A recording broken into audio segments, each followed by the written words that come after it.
Iran's leader has blamed the protests roiling in the country on the enemies of Iran, who he said are meddling in its internal affairs. When it comes to the protests, has there been foreign hands at play that are exploiting the situation to their benefit? In this debate, we will look at this foreign meddling, the countries involved, the methods used, and how Iran is dealing with all of it.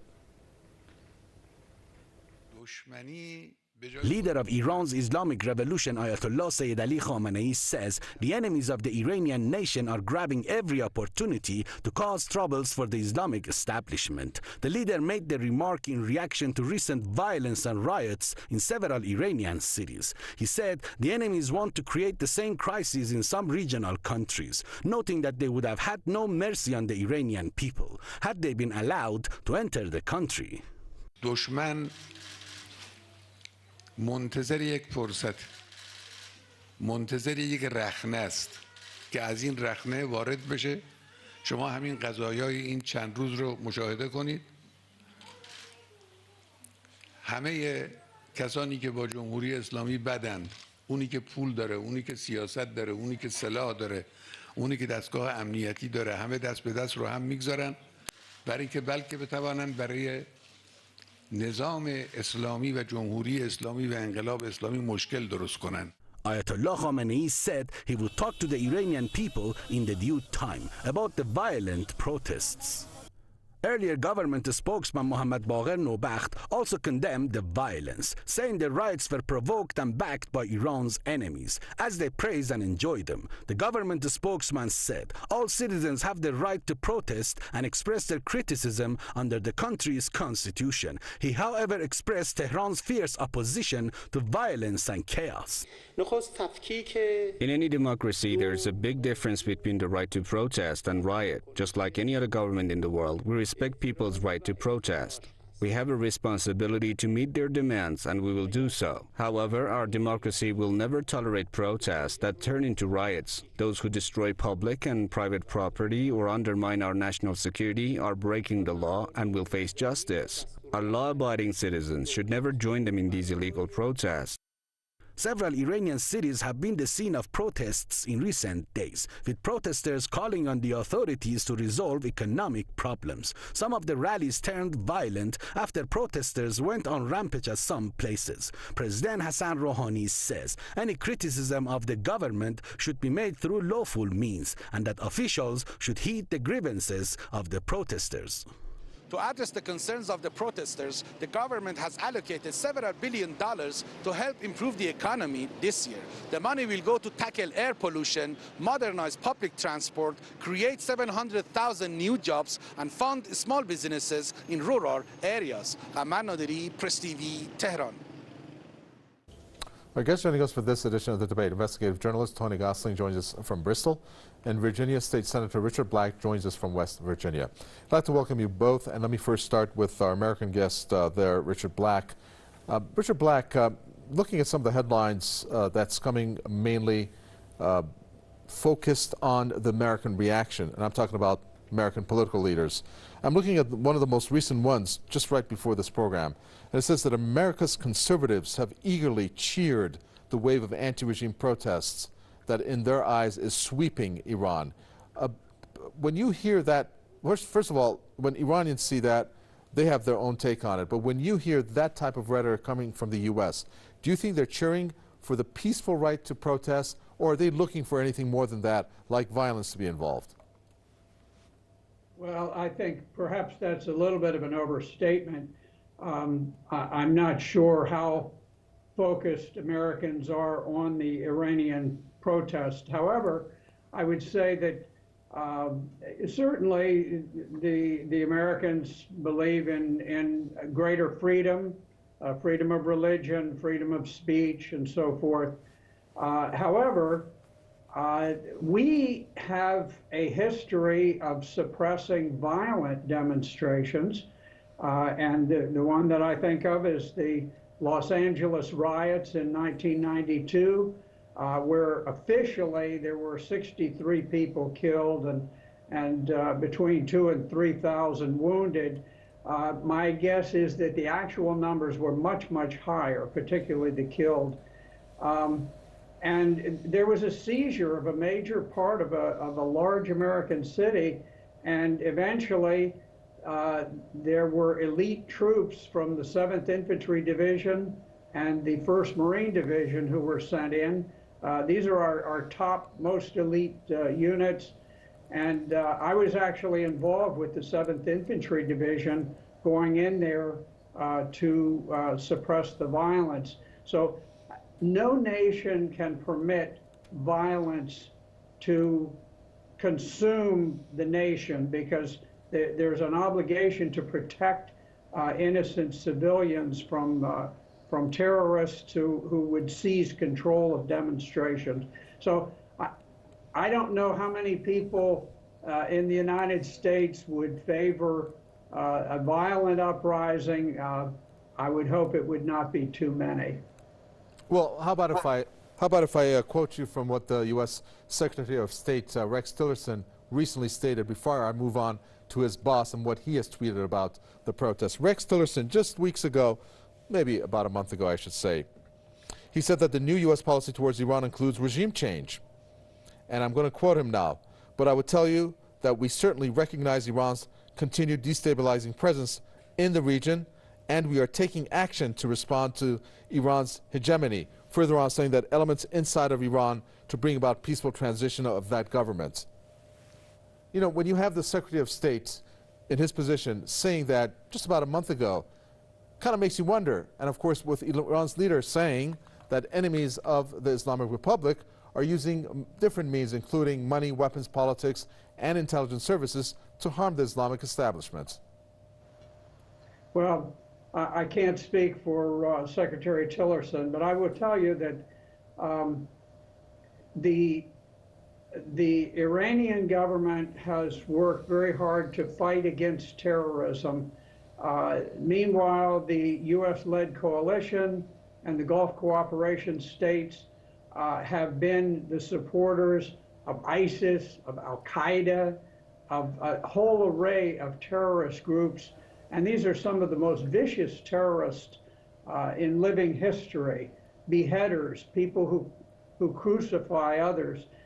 We are certainly on the wrong side of things in the Middle East, and I think that the Iranian involvement to support the Syrian government, the legitimate elected Syrian government, has been a very favorable thing. I think their support for Iraq has been a very favorable thing. And on the other hand, Saudi Arabia, Kuwait, Qatar, Turkey have supported some of the most venomous, destructive terrorists ever known to mankind.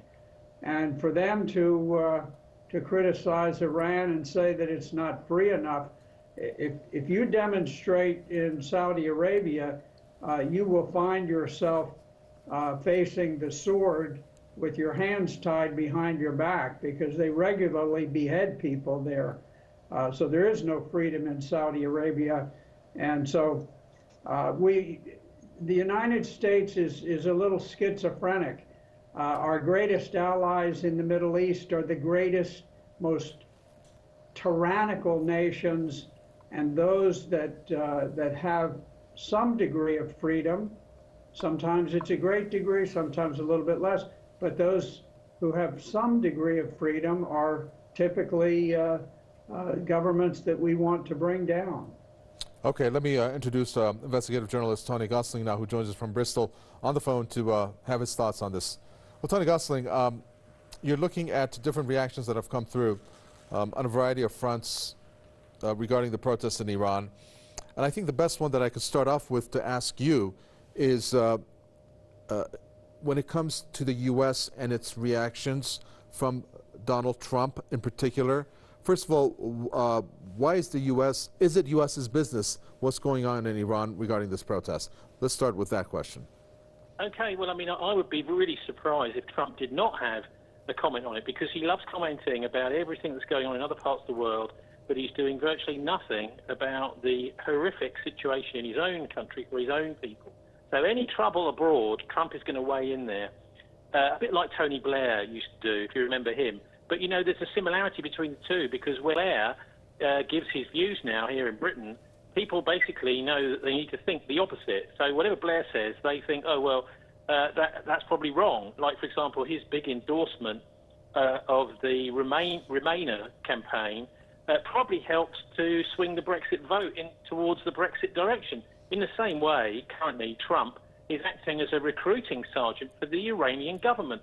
By coming in on this issue and saying, oh, he really encourages these protests, actually, what he's doing is many people in the Middle East, and particularly in Iran, will look at comments like that and they'll say, well, if Trump thinks we should join the protest, we're going to stay at home. So that's the effect of these sort of things. And I think it just shows how deluded Trump is. First of all, looking at these foreign situations as more important than getting his own house in order, and also that he's having the complete opposite effect that he wants, because the world has woken up to the fact that there is a much bigger picture here, that is the attempt to actually get conflict going between Israel and Iran particularly, but with other proxies, with other superpowers getting involved. I think many people are aware that there's been a very long-term US attempt to control Iran and to do everything it can to make things as difficult as possible. But what is actually a very mature democracy to allow these protests to take place, particularly since this is one of the countries which was mentioned by General Wesley Clark just after 9/11, saying that the American Pentagon was going to have regime change in all these different Middle Eastern countries, including Lebanon and Iran. Mm-hmm. So the same sort of tactics which we've seen in Libya, which was one of those countries, and obviously in Syria too, which has now been rolled back now the Russians have intervened. We could expect exactly the same sort of tactics to be used to try and destabilize, interfere literally on the ground with intelligence services, with other front organizations, with money, potentially even bringing weapons into a foreign country to try and destabilize it, because that's what they've done elsewhere. There's no reason to suspect that they wouldn't do it in Iran too. And that's exactly what I want to ask you, Richard Black. Do you agree? Do you think that the U.S. would do that because they do have a history behind this, whether it's Iran in the past or other countries? Well, the ones that I look at are the Ukraine, Libya, and Syria. In each of those countries, the CIA, British MI6, a number of intelligence agencies from Turkey, from Qatar, from France, have acted to destabilize governments. In the Ukraine, for example, we overthrew the legitimately elected pro-Russian president of Ukraine, setting off conflict and escalation there. There's no doubt that that was a coup that was instigated by CIA and MI6. Libya was a peaceful country, and it was actually an ally of the United States, and we bombed them into oblivion based on covert activities of the intelligence agency. And Syria was certainly a war that was commenced by the United States, UK, France, Turkey, Qatar, and Saudi Arabia. And here was a completely peaceful country. And one of the things that I hope that Iranians will be watchful for, I don't take a position on the demonstrations, the regular demonstrations, but where you see people who are shot down, be very conscious that it is a common technique of Western intelligence agencies that you shoot a police officer, you shoot a demonstrator, you shoot a police officer, you shoot a demonstrator, and before long, both sides think that the other side is trying to kill them. And it is a way of escalating an ordinary demonstration into a riot or a revolution. And I think that would be the worst possible thing for Iran. Perhaps some good things will come out of the demonstrations themselves, but not if people fall into the trap of being sucked in by these intelligence agencies into creating a violent situation. That will be very hurtful to Iran, and it could eventually mean that Iran ends up in rubble and bloodshed, much like Syria, much like Libya. And that's the worst thing for the world, and it's certainly the worst thing for Iran. Recently, there was a secret meeting, which I'm sure you've heard of, Richard Black, involved Israel and the United States. The announcement was made, well, it was supposed to be a secret meeting, but now it's out in the open. It was a plan to contain Iran, the document meaning to translate President Trump's speech just a few months earlier, to define common strategic goals for Iran and to set targets for action. So the U.S. and Israel are planning anti-Iran activities, okay? Now, how far do you think these types of anti-Iran activities would go inside of Iran? You know, without identifying specific countries, I will tell you that there are intelligence agents at work in Iran today, and that it is undoubtedly their goal to escalate ordinary demonstrations into violent riots. And so I think you can take that as a given.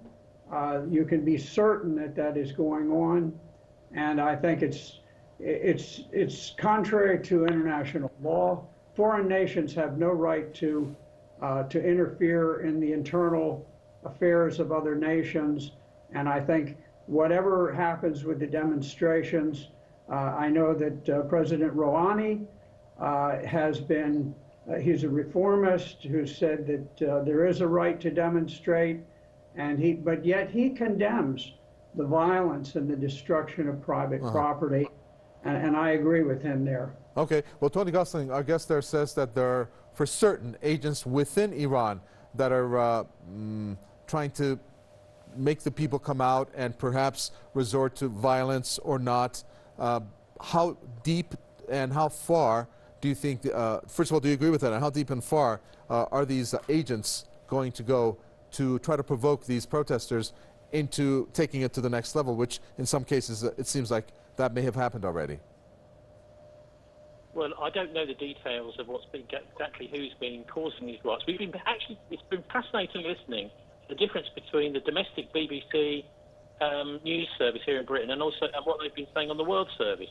Because the World Service, which goes out to everybody around the world, has been detailing much more of the protests. So, for example, explaining to people that the protesters have been attacking army bases, police stations, this sort of thing. Whereas we've got very little, if any, of that on the domestic BBC. So the people in Britain are being given completely the wrong impression, and it's quite obvious to any proper journalist like myself that what they're being fed is a totally biased version of events. So I think that's one thing for me which immediately signals that there's a powerful news management operation going on here to try and effectively herd millions of British people into thinking giving them a particular impression of what's happening over in Iran. There's been also, I think, the expression I've seen, which is to do with this idea of gaming Iran. The population, according to the US military, and I suppose the British too, are seen as kind of pawns in a game. And that's the way they think about it. This game theory they use. The idea is if we have a game and we war game this, if we play these games and we can successfully have a regime change, the ingredients they use for that are all sorts of interference. So, for example, through the National Endowment of Democracy, funding little groups inside the country where they want regime change, dropping weapons in, secretly smuggling weapons in. And one of the things I haven't seen any real commentary on is many of the towns where these protests have been happening are border towns. Now, obviously, that indicates to me that potentially you've got people who've been actually deliberately smuggled across borders in order to get these protests going, but no commentary on that side of things over here in Britain. Also, I would also bring up the controversial detention of Nazanin Zaghari-Ratcliffe, which has been in the news literally the last 2 or 3 months here in Britain, many times a week. She was a former BBC employee. She was working also for Thomson Reuters, and there is evidence that she had receipts that she was training young journalists in Iran. This has not really been explained to the British public, that this British citizen actually, it looks like, could have been involved in actually training people to use things like social media in order to kick off an anti-government reaction on social media, because everyone now uses social media. Even in Iran, some people who aren't supposed to use it still manage to use it, manage to get around the government blocks. And they've been spinning this line in the British press that, oh, the social media has suddenly been blocked. Well, anyone that knows anything about Iran knows that many of these are, for very good reasons, because there is no kind of, there's no restrictions on the violence and sexual content on YouTube, for example. So any sensible government is going to say, well, if you can't restrict this violence and sex, we're going to have to ban you. But there's been no discussion and debate about that in Britain. It's just been put out as, oh, suddenly the Iranian government has banned social media. Well, it's just simply not the case. Okay, one last question. I'm going to, if you can limit it to 30 seconds, Tony Gosling, if you can. We have reports that GCHQ has used several Twitter accounts to try to influence protests in Iran and across the region since the year 2009 up till now. Your reaction to that in 30 seconds, please. Well, look, sock puppet accounts are used by all intelligence services and also big corporations too, to try and protect their brands and also to attack any journalist that's criticising them. But one thing I'd also point out about these protests in the past, at Tahrir Square, in the Arab Spring in Egypt, and in the Maidan in Ukraine in 2014 and 2011 in Egypt, the same leaflets appeared on the street. Very just good. With, I'm sorry to jump in. Sorry to jump in, Tony Gosling. I apologize. Let me give 30 seconds to Ian Black. Sorry about that, Tony Gosling. I'm going to give 30 seconds to Ian Black in closing. Ian Black, we're looking at the protests dying down. Do you think that out of this, Iran is obviously going to not be, is going to be on its feet when it comes to confronting the U.S., the UK, and other countries such as Saudi Arabia that have interfered in its internal affairs? Well, I think Iran will succeed in getting through this. Perhaps there will be some changes as a result of the demonstrations, which is not always a bad thing. But I would like to point this out. I saw an article today. It said that state TV had reported that 6 people were killed in an attack on a police station, trying to steal guns from the police station. I'll try to pronounce it. I think it's Quadarajan. But in any event, the fact that you have people trying to attack a police station, that doesn't sound like a demonstration to me. That sounds like a deliberate provocation by an intelligence agency from a foreign state. So I just hope that the Iranian people will handle their efforts in a productive way. Thank you for that. Let me thank investigative journalist Tony Gosling, and you were just listening to Richard Black, Virginia State Senator from West Virginia. Thanks for tuning in to another edition of the debate. From me, and the entire team of the Capital Tehran, goodbye.